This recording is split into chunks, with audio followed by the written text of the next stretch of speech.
Hi, this is Sean, and you're listening to Restitutio Off Script. And today, for our episode on consumerism, we are joined by a very exciting guest, Ruth Finnegan, my wife. Woo! Would you like to say hi? Hi, everybody. I'm happy to be here. And also Dan Fitzsimmons and Rose Ryder. So we have a full complement of participants today, and what we're talking about is this notion that you have to keep buying, and that the thrill of buying something new, even when you don't need it, is what drives our economy. It's what drives our sense of success and the way we think about our value and how we feel happy or safe or compare ourselves to others. So consumerism is a powerful attitude. It not only fuels our economy, but ends up bombarding us with ads. And it's one of these forces that's scripting our value system. It's changing and nudging our sense of what's normal to be different than what it would be otherwise. And so I want to begin by mentioning this brief little clip from Seinfeld where Jerry Seinfeld is explaining how absolutely absurd advertisements are sometimes, where they will put, his example here is a ratchet set for sale, and they will put these beautiful, scantily clad women next to it, and how the consumer looks at the ratchet set, and he looks at the beautiful women, and then he looks at the ratchet set, and he says, I see the beautiful women. I want the beautiful women. Maybe if I buy the ratchet set, right, the beautiful women will like me. And, of course, that's absolutely absurd, but it works over and over again. Beautiful women sell stuff across the land. And that's to be fair, so do beautiful men. And so do beautiful men. Thank you. And that's just part of this consumerism. So let's talk about some benefits of consumerism before we look at its many detriments. You guys have any thoughts? Consumerism, it could be argued, has led to an increase in the quality of life. I mean, you think about a dishwasher. It's a lot easier to operate a dishwasher than it is to do a sink full of dishes, and it makes your life easier. And, you talk about heat and hot water, and, those are all sort of consumeristic things that didn't exist centuries and centuries ago. And as the quality of life gets better and this technology sort of gets out into the masses and people, more and more people adopt it and more different classes adopt it, it really raises the quality of life for people. I remember this story my dad told about the time he went to China, and I think it was in the 80s. And he was struck by how communism worked itself out in the outerwear of Chinese people. And he told me how everyone had the same coat. And how the government just assigned people a coat based on whatever size it was, and they all essentially looked the same. And how drab the society appeared to him as a Westerner. Consumerism is almost the exact opposite of that. It's not just that you should buy a shirt, but that you should buy a shirt that expresses who you are. Well, and you want to stand out. You want to be unique and cutting edge. You want to be an individual. Yeah. Right. I list that as a benefit of consumerism, where people are able to express and be part of a more colorful society because they're not all wearing the same shirt or the same coat. But also, buying stuff is fun. Yeah. Oh, yeah. There is that thrill when you get that shiny new thing. You're opening it up, and it's in that really hard plastic. You almost cut your hand, but you finally get it open, and you're able to use it. Yeah, there's a whole genre of YouTube videos called unboxing. Yeah. Yep. That's true. Where it's like you can almost like get it's 15 minutes long. Right. Everyone, it's like you're opening something, man. Calm down. And you almost get like the residual high from that person's unboxing experience. Or even more seductive, the thrill of the hunt. When you find a deal and then you get that. I'm all about that. You get that excitement where you've just sort of got something of value that you didn't have to pay full price for. Yeah, I have like a million tabs open on my browser when I'm looking at different products and comparing them, and I go from one tab to the other, looking at them all, finally closing tabs out slowly as I like narrow in. It is thrilling.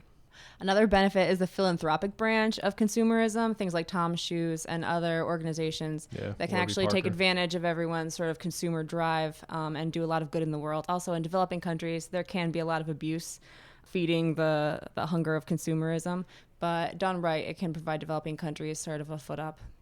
All right, so what are some downsides of consumerism? How much time you got?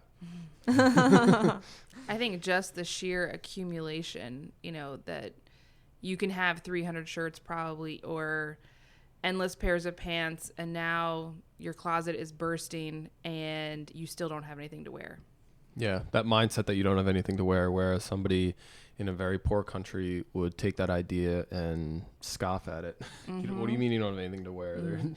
Yeah, I need a different dress for every wedding that I'm going to go to this summer. There's pressure. I remember a time that Ruth and I went to Africa, and we encountered a man in a village who was wearing a Boy Scout uniform, complete with all the patches and the little clip-on medals, and it was pretty clear that he had no idea what any of the symbols meant. He was just wearing his Sunday best. Right. And he was proud of it. Very proud, smiling, like, check out this outfit. Yeah. You remember that other guy we saw with one flip-flop? Mm-hmm. And can you imagine having only one flip-flop, and yet he wore it? And it's like, well, this one foot's going to be cushioned. There is definitely a mindset involved in this whole thing. One of the major detriments to consumerism is that there's this whole industry and science built around how to manipulate people into buying things that in many, if not most cases, they don't need. I'm talking about marketing and the way that if you look back historically at how marketing has grown, you have now all sorts of tricks that are employed by marketing firms, from putting the words new on a package. And there was a study done and it found that putting new on a package or on a product that wasn't even new increased sales by, X amount. Like that's a marketing study that exists out there. And there's just this sort of whole industry built around like figuring out new and better ways to exploit people's tendency to consume. That's what Facebook's business model is built on. As far as I know, they sell data on spending habits and browsing habits, and Google, I think that's a big part of their economic plan. There's something dehumanizing about that. You're not a person, you're put on earth to spend, and maximizing your spending ability and potential is that's a job that's out there. A lot of people have that job. You also look at how products are designed these days. They're designed to go bad or to expire. I come across this all the time. Products are designed so that you can't fix them. And I have a background in engineering, and so I like fixing things, and especially electronics. They make things so that they don't have screws a lot of times, because if they have screws, then you can unscrew them and take it apart and order something, some missing part, and fix it, or improvise some other part, or build your own from parts you might have elsewhere. And we have a disposable mindset and a whole strategy called planned obsolescence, where products are designed to fail, because if they don't fail, you won't buy another one after so many years. And if you don't buy another one, that company is eventually going to go out of business, because it has to continue to keep selling, and not only the same amount, it has to grow every year, or else it dies. There's a systemic issue here where every year you have to sell more than the year before. Mm-hmm. I mean, is that, how long can you keep that up? Mm-hmm. And going back to what you said about things that are designed to fail after a certain amount of time, in New York recently, Apple, the computer company, blocked a piece of legislation that would require them to disclose information on how to repair their products. The idea being that if your Apple breaks, you're not taking it to, Joe's Tech World, where you can get it fixed for $50. You're taking it to the Apple store, and they'll fix it for you for $200. Mm-hmm. And there was a piece of legislation, and Apple absolutely squashed it.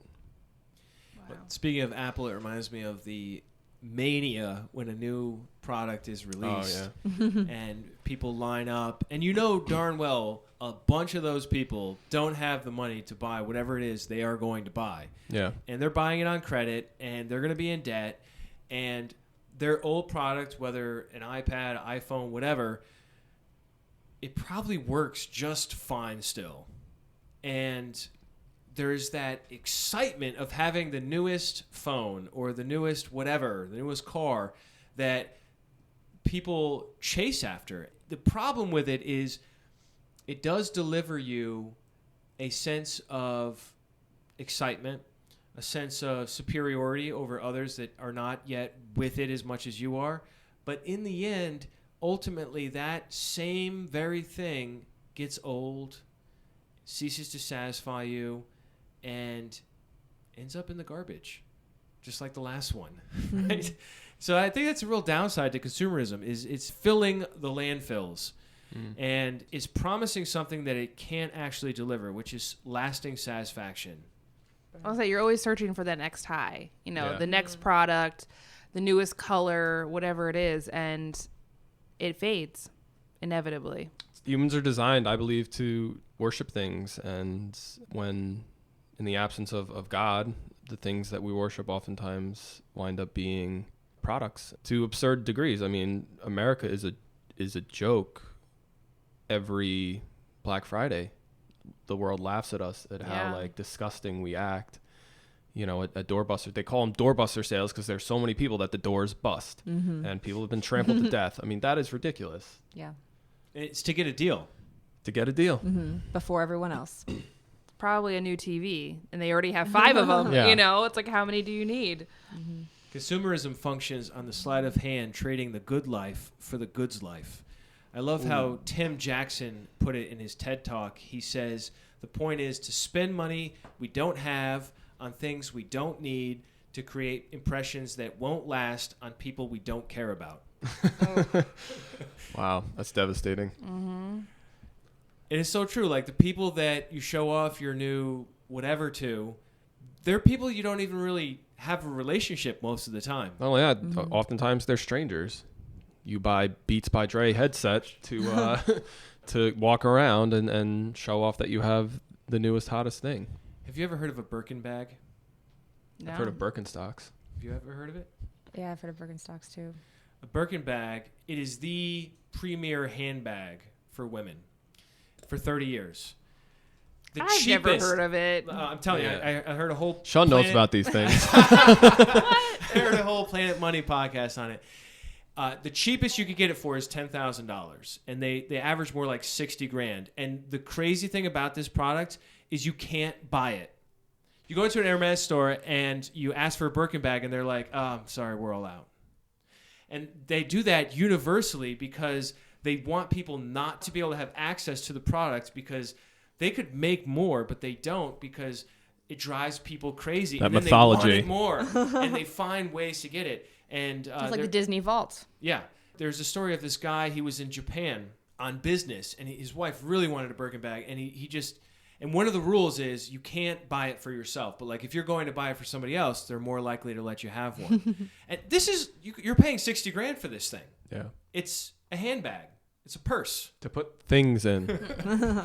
But if you're on the Upper East Side of Manhattan, and you're an aspiring, powerful woman, and you have one of these bags, the other women know it. And they look at you, and they're just like, she's got it together. I better not mess with her. Yeah. And it's a status symbol. And anyhow, this guy's in Japan, and he's requesting the bag, and it's for his wife, and it's a gift. And the Japanese, they're just like, no, I'm sorry, we don't have any. He's like, you don't understand. I need this bag. I really need it. And, the Japanese culture is such a polite culture.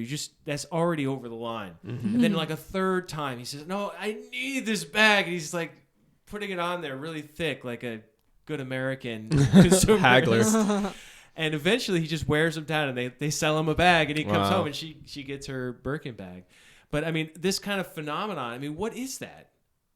That's just a desire to be part of this exclusive club. Because what is a luxury product after all? Luxury product is not something that's well made or expensive.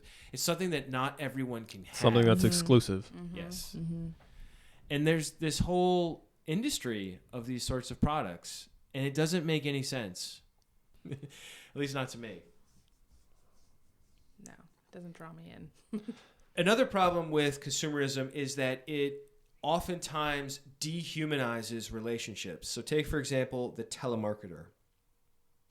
When the telemarketer calls you The telemarketer dehumanizes you. They don't look at you as a person. They look at you as a number, the next number that's probably going to hang up on them. Yeah. But regardless, as soon as you answer the phone and they confirm identification, they are off to the races with their canned speech. They don't care who you are. They just want to tell you what they think will interest you to buy their product. That's a dehumanizing product. And I experienced this myself. I used to work retail on commission. And I remember in my store, the big thing was cell phones. You got all this extra kickbacks and bonuses for every cell phone you sold. But we also sold other things like phone batteries, blah.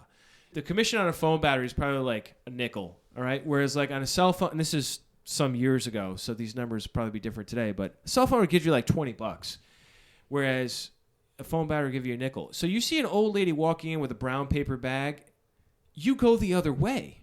Yeah. She doesn't want a cell phone. You don't want to get stuck with her because she's going to take your time. She's not going to know what she's doing. And basically you marginalize people that you think can't benefit you. And look, that is an unhealthy relational way of operating. And often it's wrong. What if that lady did want a cell phone? Yeah, it's because you're making profiling. You're making assumptions about people, and oftentimes because you're a fallible person, you're wrong. What else do we have about this problems with it? Most people have lots of debt. School debt is considered to be okay. Yeah. But still now students are getting into thousands and thousands, $20,000, $60,000 in debt. And that's not with credit cards either. Then you top the credit cards that they have and probably filled with things that they don't really need. And they're looking at years and years of bondage and stress. And from a purely pragmatic perspective, it goes on to destroy your credit score. Your debt gets worse and worse because your interest rates get higher and higher as you're viewed as more of a risk. And then you have less options. Right. I see that as a huge hidden flaw with debt is that it limits your freedom. It puts you into slavery to the debt, and it limits what sort of life you can have as a result of it. One of the most insidious problems with debt, it angers me, and I think it angers a lot of people, is the system is designed to keep you in debt. They don't want you to pay your credit card on time. And debt makes it so you have to pay more for things. Yeah. Down the road, I just bought a car, and it's going to cost me $3,000 more than because I had to borrow money to do it. $3,000 more than the sticker price, right? Right. Yeah, that's what I meant. So consumerism and debt, the relationship between that is designed to make you want something that you don't necessarily have the money for. And then once you do acquire it, you're paying it off for years and years and years. And you're meanwhile acquiring more things. And it's just a cycle that perpetuates. And I've had friends of mine that have had serious credit card debt and have been, working to get out of it. And I don't have any numbers in front of me, but I think credit card debt is a huge part of, the overall economic landscape in America and probably other countries as well. The total owed, according to the internet. the all-seeing eye of the internet. That's a source. The internet, according to internet. Okay, so the 2015 American Household Credit Card Debt Study found that the total owed by average U.S. household carrying a debt for credit cards is $15,762. That is the average Per household American debt. And that's just credit card debt. Just credit cards. Yeah, that's not mortgage. The average car mortgage payment. is $168,000. The average auto loan per household is $27,000. And the average student loans per household is $48,000. That's overwhelming. It's almost $500,000 of debt. debt. I mean, how do you get yourself out of a hole like that? I would be totally stressed out. All right, so let's talk about the relational aspect just a little bit here because I want to quote Tim Keller, and that's my segue to do it. So Tim Keller says, sociologists argue that in contemporary Western society, the marketplace has become so dominant that the consumer model increasingly characterizes most relationships that historically were covenantal, including marriage. Today, we stay connected to people only as long as they are meeting our particular needs at an acceptable cost to us. When we cease to make a profit, that is, when the relationship appears to require more love and affirmation from us than we are getting back, then we cut our losses and drop the relationship. This has also been called commodification, a process by which social relationships are reduced to economic exchange relationships, and so the very idea of covenant is disappearing in our culture. Covenant is therefore a concept that is increasingly foreign to us, and yet the Bible says it is the essence of marriage. So in other words, what Keller's saying here is that within marriage itself, the covenantal model of doing a relationship is where the foundation of that relationship is a commitment, is a promise to be together till death do us part. You know, the traditional marriage, it's unconditional. Well, it's till death do us part. So there's right. so there's the ultimate condition. There's a condition, and within the Christian perspective, obviously adultery is another condition. But in our society today, a lot of times what people are doing is they have this relationship with the grocer where, hey, if the one across the street is going to offer the same product at a cheaper cost, there's no reason not to go there. Why not just break that relationship with this grocer and go across the street to the other one? Mm-hmm. Might as well, right? If we bring that mindset into the marriage, then we end up in a situation that ultimately results in incredible relational pain and brokenness. And whether somebody has just a purely naturalistic or a spiritual view of it, either way, we can agree that forces that tear apart marriages are bad. Mm-hmm. And that's exactly what consumerism can easily do. That mindset of consumerism when it infects the relationship. Mm-hmm. This idea of commodification also impacts other romantic relationships that are, kind of like before marriage. Talk about the rise of Tinder, and before that, so much online dating. And while it can be good, and while you can meet a spouse with whom you can glorify God for the rest of your life through these things, very often you see the rise of commodification and looking at the specs of people the way you would look at the specs of a product. Comparing shopping them. For people. Yeah, comparing. And that being viewed as totally acceptable. Everyone's doing it. And again, you're looking to see what you can get out of it. It all comes from a selfish point of view. That's the root of it. Yeah. Mm-hmm. How am I going to please myself? How am I going to get the most out of this situation? That's not what's best for even yourself. It doesn't even satisfy you. No. Mm-hmm. And it's not good for society. It's not good for relationships, especially marriage. Right. So let's talk about what the Bible has to say about consumerism. And the first thing that's on my mind is the 10 Commandments, because the 10th commandment is you shall not covet your neighbor's wife or your neighbor's stuff. Your neighbor's Mercedes. Your neighbor's Mercedes. God deals with this issue right from the start with his people and says, look, just don't covet. And covet is wanting something that somebody else has, regardless of if you need it or not. In 1 Timothy 6, Paul totally flips on its head the notion of great gain. Instead of the products of your life or the possessions of your life, he says, godliness with contentment is great gain. For we brought nothing into this world, and we cannot take anything out of the world. But if we have food and clothing, with these we will be content. It's interesting where he sets the bar, not the Mercedes in your yard, and not even a house. Not even a house, right. That's even 2 cloaks. Yep. That's very minimalistic there. And thinking about the essentials that you need for your body as well as God being your portion. It's a radical view. Products are nice. I'm not here to condemn people that buy things. I buy things. But it's gotten to such a level where it's a huge part of our lives. And it's got so little to do with what the Bible says about being a Christian and about loving people. Well, I think, too, it's like here we accumulate all this stuff. And then a whole nother mindset is protecting it. You're not going to take my stuff. You're not going to park too close to my car. You might bang it or ding it. And really our mindset as a Christian should be, if I have something that you need, I will give it to you without a second thought. We should be givers and lovers of people, and all of this stuff doesn't matter. Throughout times in my life, God really taught me that, you need to give. You're holding on really tightly to this thing, but it doesn't mean anything. You need to just give it away. And there's a lot of freedom in that. Yeah, I think the question is, do you own your possessions or do your possessions own you? Mm-hmm. Rose, on what you read there from the Apostle Paul, if we can somehow adjust our minds so that our standard is just food and clothing, we will be the most thankful people on the planet. Mm-hmm. Because we have so much of just that, you know? Yeah, because that's not even an issue in our society, right? At least not generally, at least not in this country. And gratitude is the antidote to greed. Mm-hmm.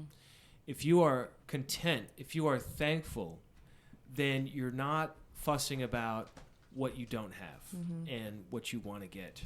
And that takes intentionality. It takes grabbing your mind when you feel the pull of whatever product you somehow are being advertised, and you say to yourself, wait a second, I have a car, or I already have shoes, and my shoes are good. There's nothing wrong with my shoes. They don't have holes in them. They're not hurting my feet.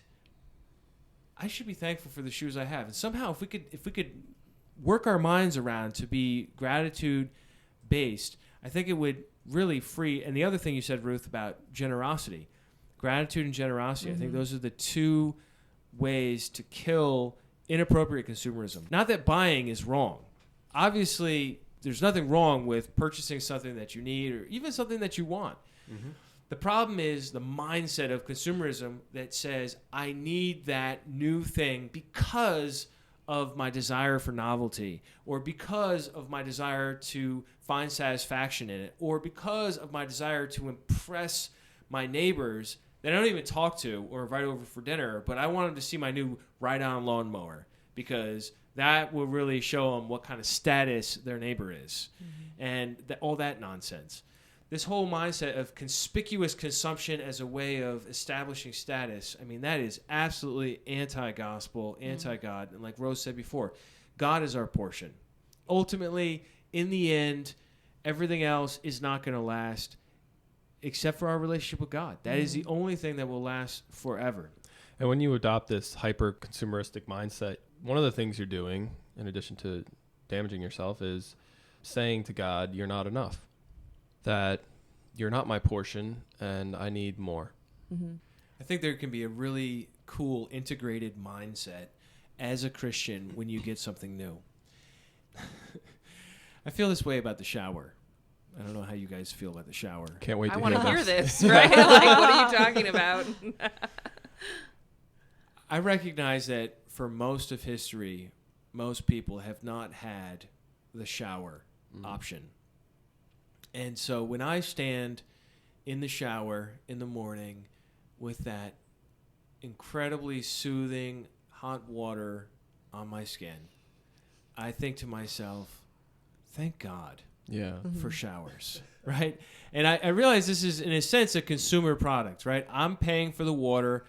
I paid for the water heater in the basement. If it breaks, I have to buy a new one. I'm paying for the gas that heats the water heater in the basement. And maybe we don't think of it as a consumer good, but it is a consumer service or experience. But I don't think to myself, I wish I had a bigger shower head or a marble tub or whatever. I don't know if there are marble tubs, but like whatever accessory. But wait, now there's a marble tub. I was gonna say, you don't have one of those yet, Sean? Whatever accessory HGTV wants me to buy. Right. But the thing is, I stand in that shower and I say, thank God for giving people the ingenuity to make this possible. You know, and I think you can have a gratitude about your house, about your car, about stuff that is God glorifying. Even, you know, I don't think it's like you have your consumer realm and your stuff and your material possessions, and then you have your faith in a separate category. I think it should be integrated. Yeah, you don't have to be an ascetic, but I think you should be grateful with what God gives you. I've read minimalist blogs from time to time, and especially for Christians who decided to live the minimalist lifestyle, and for them, it can't be its own idolatry. It has to be something that you do for God, because that can, in fact, lead to its own idolatry. The other way. Right, exactly. But they do talk about the gratitude aspect, being incredibly grateful for, you know, the 4 plates that they own. And then they talk about the time that they have, not caring for their stuff, not being in bondage to their stuff so much, and then having nothing left to focus on but relationships. Yeah. I want to read a verse, Matthew 6:19-21. It says, "Do not store up for yourselves treasures on earth, where moth and rust destroy, and where thieves break in and steal. But store up for yourselves treasures in heaven, where neither moth nor rust destroys, and where thieves do not break in and steal. For where your treasure is, there your heart will be also." do you really want your heart to be in your possessions? Like even from a non-biblical, non-Christian point of view, do you really want your heart to be rooted in what you own? And you open yourself up to ruin. Well, it's so fragile. Yeah. I mean, stuff falls apart. Happens. Yeah. You know, it's like something gets scratched. You know, is that going to ruin your whole day? I hope not. My heart should be on something else, not on my stuff. Hebrews 13:5 says, keep your life free from love of money and be content with what you have. For he has said, I will never leave you nor forsake you. So we can confidently say, the Lord is my helper. I will not fear. What can man do to me? Isn't that just a tremendous mindset? Yeah, so bold. That if we can just somehow keep our lives free from the love of money. I mean, money has a place. You need to use money. There's a Christian mindset to handling money and generosity and being responsible and stewardship, right? But at the same time, we can't give in to the allure, the seductive allure of money, to love money for the sake of money and be stingy in the sense of worrying about the numbers in our bank account when there's somebody right in front of us in great need. You know, I mean, that's the whole parable of the rich man and Lazarus, right? The rich man was sitting there in his nice mansion, feeding on the most scrumptious foods of the day, enjoying the delicious dainties of his delicate lifestyle. And there's Lazarus at the gate, covered in sores with dogs licking his wounds, who wished that he could just be filled with the crumbs that fell from the rich man's table. And Jesus uses this story to teach that these two people, although in their society they might have thought, oh, the rich man is blessed by God because look how much stuff he has, and the poor man must be cursed by God. The poor man's name is Lazarus, which means helped of God, right? And their fates end up reversing, and God blesses Lazarus, and the rich man ends up in torment. So what does that story teach us? It teaches us that, look, you can't buy into that consumeristic mindset that says getting more is somehow a good thing or blessed by God. You have to have your wealth towards God. Or in another parable that Jesus tells, he says that the person who stores up for himself more and more and more and says to himself, soul, you have ample goods laid up for many years. Relax, eat, drink, be merry. But God said to him, fool, this night your soul is required of you, and the things you have prepared, whose will they be then? So is the one who lays up treasure for himself and is not rich towards God. Jesus is not talking about not having wealth at all. What he's talking about is having wealth to the exclusion of being rich towards God, of doing the things that God wants us to do. God can and does entrust people with wealth. Throughout Scripture, we see this. But when that happens, it has to come along with gratitude and generosity. And if it doesn't, then it's blocking you from God, and you're falling into the category of the camel entering the eye of the needle, which is what Jesus said it would be like for the rich man to enter into the kingdom of God. Can any of you think of a time when you gave something away and you felt free because of it? Yes. I had a necklace that I loved, and it was green, and it had a butterfly on it.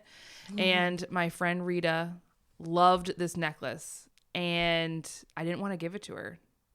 And like, I recognized in my heart that this was something I really wanted to hold on to. I loved this necklace. And then God worked in me, and he was like, you need to give it to her. And I think I pondered it for a little while. But then I did it, and I knew that I was doing it with a pure heart, and I knew it was something God wanted me to do, and I wanted to do what God wanted me to do. And the funny thing is, you know, she wore it for a while, and she's like, it's not really me. And she gave it back to me. And so then it was like, I was so thankful. And God just taught me so much in that one incident. And even like, you know, funny things, like if a friend wanted to borrow socks or like a hair thing, I'd be like, well, you're going to give it back, right? Yeah. And I think over time, God just taught me, like, you can't hold on to this stuff. God has given us everything that we have. And we wouldn't have anything without him. And he also is so rich to be able to bless us in ways that we don't even know. So give and be a blessing to others. You reminded me of this story about Rick Warren when he wrote his purpose-driven Life and Purpose-Driven Church books, he suddenly started making incredible amounts of money. Just sold millions and millions of these books. And I am honestly not a Rick Warren fan, but I recognize that you can tell a lot about somebody by how they handle money. And what he decided to do was the first thing, and he shared this on a TED Talk. So this is public knowledge. He decided the first thing he would do is pay back the church all of the money that they had ever paid him in his entire career, all his salary. And then he and his wife decided they're not going to change their lifestyle. They're going to continue living in the same house. They're not going to buy a fancy new car. This guy's making crazy money. He could buy a mansion and whatever car he wanted. And he's like, no, I'm going to continue living the way I have been living. And he decided to reverse tithe. So he's going to live off 10% of the money and give away 90%. That's amazing. Talk about someone who's free. Yeah. Who among us? Yeah, that's a good question. Who among us could do that? And it's not like he's in want right now or anything like that. He's still comfortable, but that's the thing about money. No matter how much you have, you always think you need more. And so I really appreciate that example of Rick Warren, and I applaud his biblical testimony there. There is this incredible truth. Jesus said himself, it's more blessed to give than to receive. And I think we need to tap into that. And when we do, we break this straitjacket of consumerism.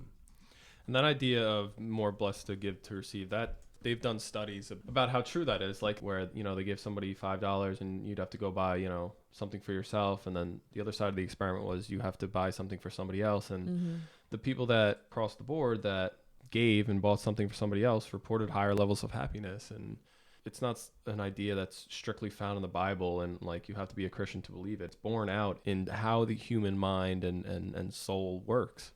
Right. And it makes sense that since God designed us, he knows how to operate that human mind and soul optimally. Any other final thoughts on consumerism? I think it's very important not to join just the wave of peer pressure. Because that's another way it hurts relationships is, I think the most powerful form of marketing is peer pressure and the people around you. And I think it's very important for us to be sensitive to that and to let each other know that we are enough with what we have and that we don't need Birkin bags to be desirable to each other. But Samuel leather wallets. I was going to say, I'll take a Samwell, Now, some things are necessities, other things. Yeah, I agree. I think peer pressure, you look at it as, well, this isn't a marketer trying to influence me. It's my friends and, my family. But in reality, they could have been influenced by marketer. And I agree that it is the most powerful form of marketing. And you have to see that filter. Yeah. This is scripting us. This is a filter foisted over our eyes without us realizing it. We wake up and the glasses are already on. The bazillion billboards, radio commercials, TV commercials, ads in magazines, and all over the internet are bombarding us constantly, trying to convince us that we don't have enough, and trying to instill fear in us, and trying to make us dissatisfied so that we buy. And this force in the world is not for our good. It is for the corporation's good. It is for the company's good.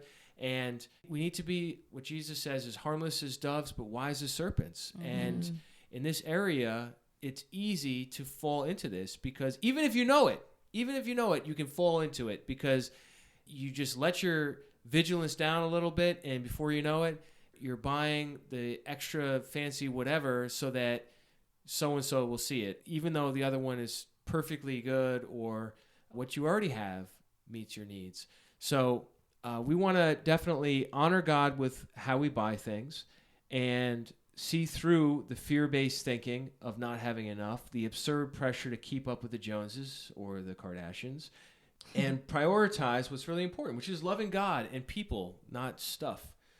So that's it for today. Thanks for listening. Visit restitutio.org. Leave us some feedback. Tell us what you think. we'd love to listen to what you have to say and incorporate it into future episodes. So thank you. Thanks so much for listening, guys. Adieu. Bye, guys. It was great being here. And let's give it up for Ruth. Say it's a lot harder than it looks. Right?